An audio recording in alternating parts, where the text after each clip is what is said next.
Oi, pessoal, tudo bem?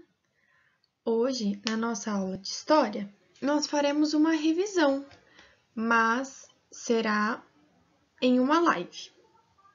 Se vocês quiserem deixar para assistir esse vídeo depois da live, pode ser muito interessante, porque aí vocês vão lembrar o conteúdo e ficará mais fácil para fazer as atividades dessa aula.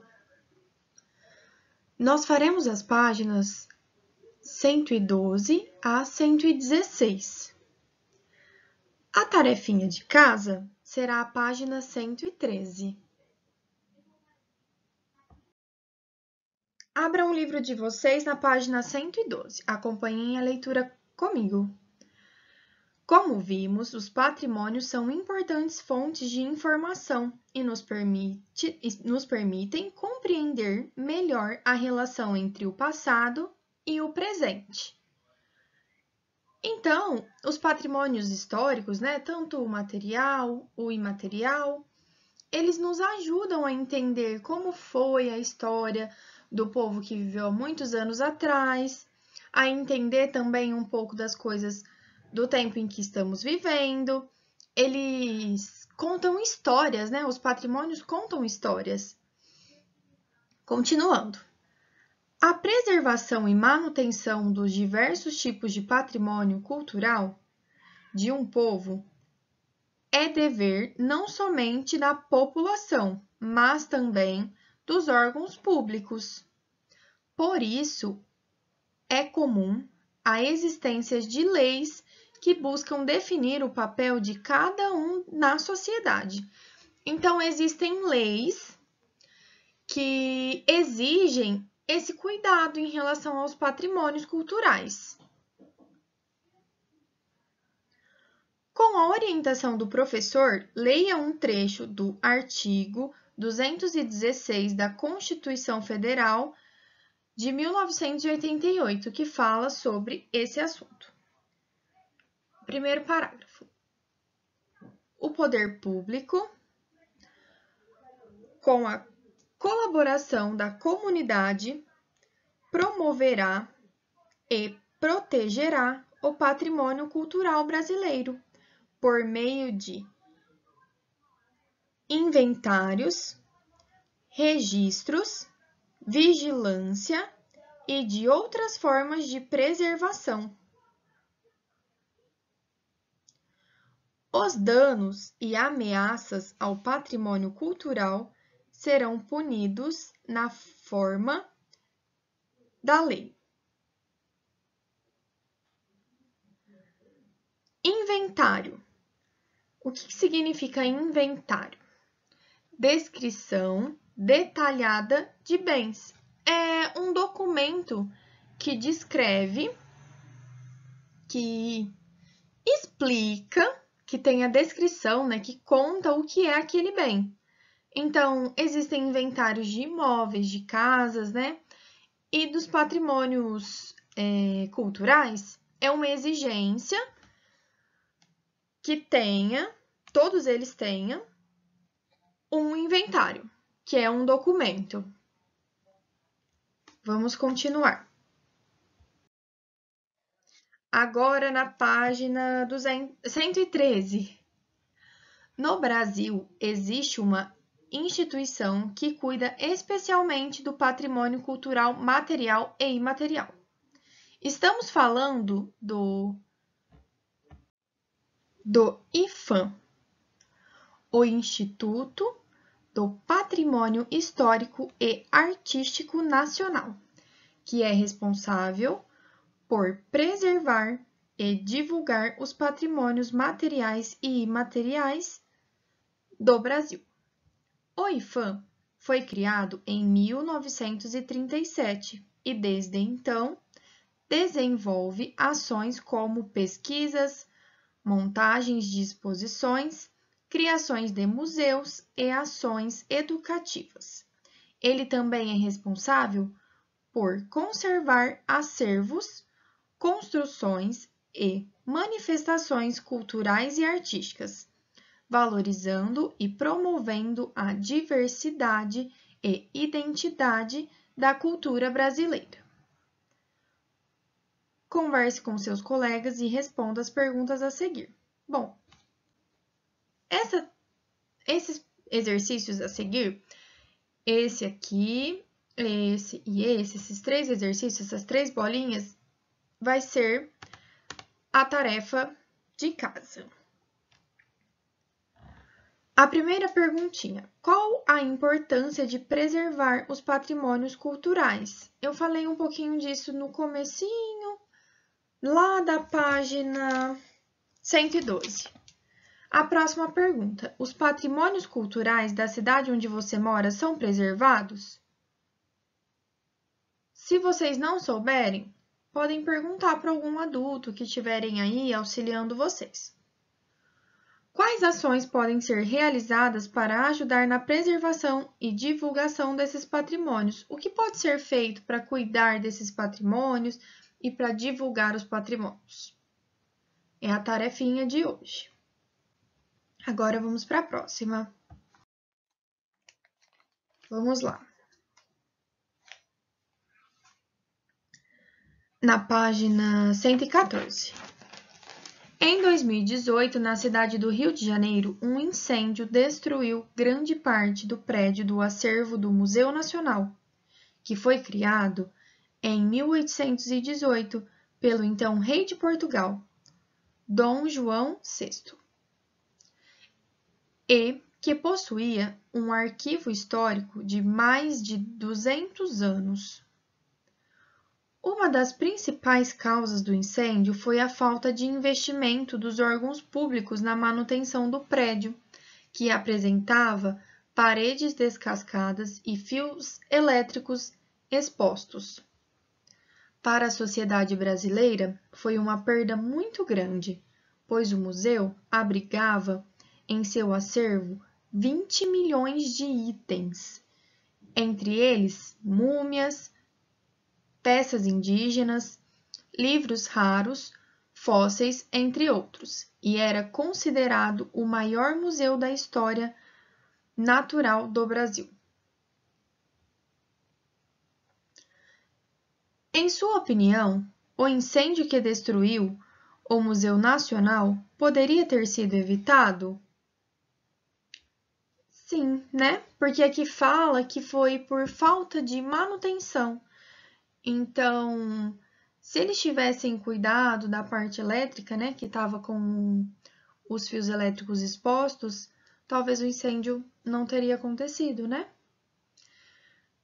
De acordo com a Constituição, qual é a responsabilidade dos órgãos públicos em relação ao patrimônio histórico cultural no Brasil?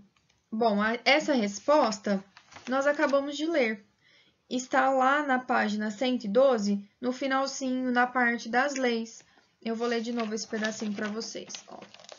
O poder público, com a colaboração da comunidade, promoverá a proteção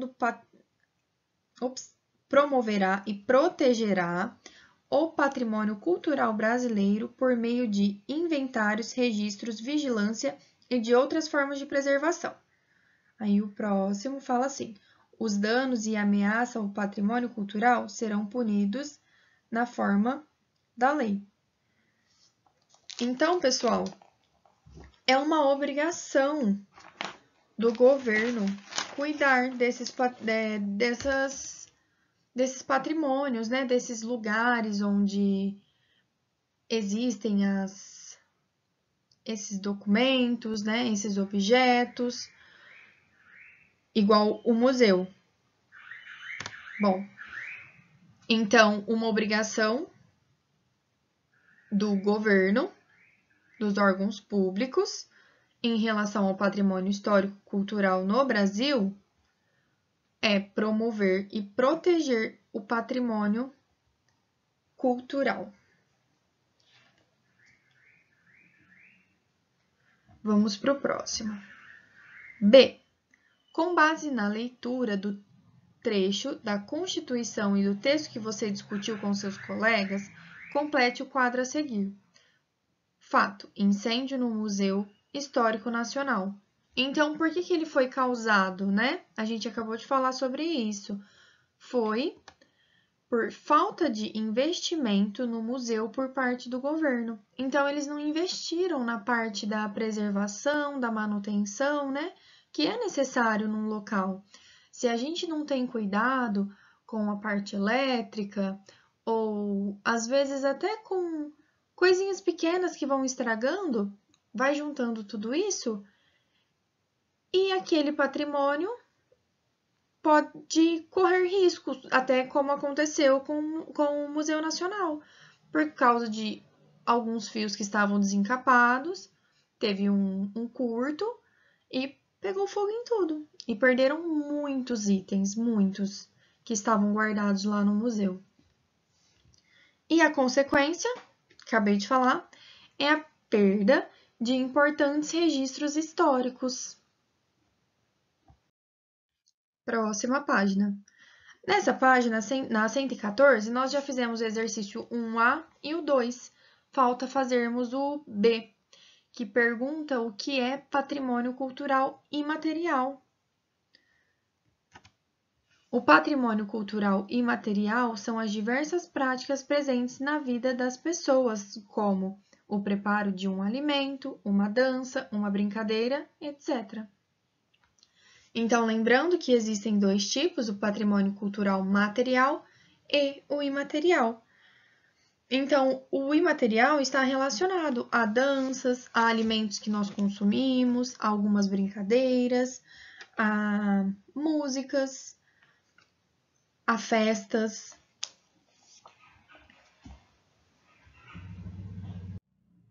Agora, vamos lá na página 115. Ligue com um traço as informações sobre os primeiros grupos humanos que chegaram às Américas.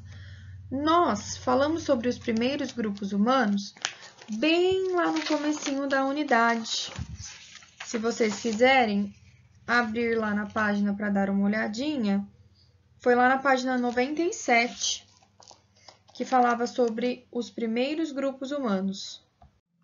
Mais especificamente, no final da página 97, fala sobre os grupos humanos. Vou ler um pouquinho para vocês. Nesse parque, existem mais de 1000 sítios arqueológicos. Está falando sobre o Parque Nacional Serra da Capivara. Eu deixei até um vídeo para vocês assistirem. Se vocês quiserem voltar na aula lá no Google Sala de Aula para assistir o vídeo de novo do parque, tá lá salvo bonitinho.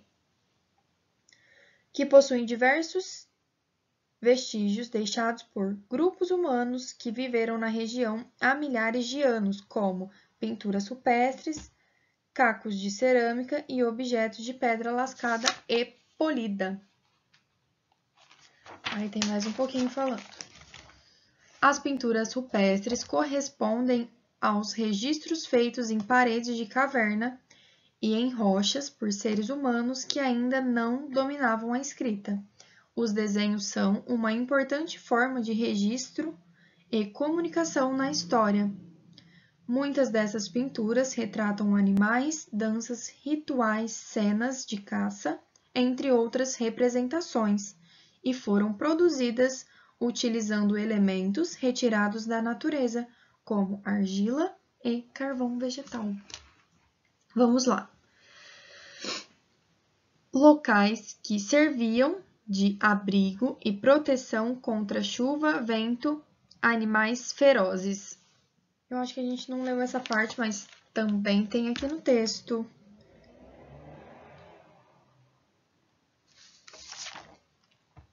Está na página 99. Fala assim, ó. De acordo com os pesquisadores, tanto Luzia, que foi um fóssil encontrado, né, por eles, um crânio, quanto os habitantes daquela época viviam em pequenos grupos com aproximadamente 25 pessoas. Além disso, eram nômades, ou seja, não tinham moradia fixa. Dormiam e se protegiam do frio e da chuva em cavernas.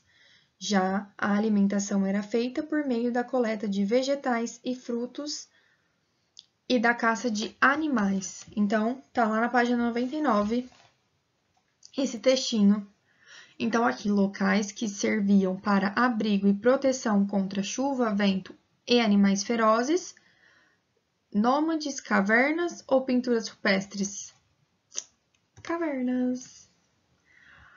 Por desconhecerem a escrita, essa forma de comunicação era muito utilizada.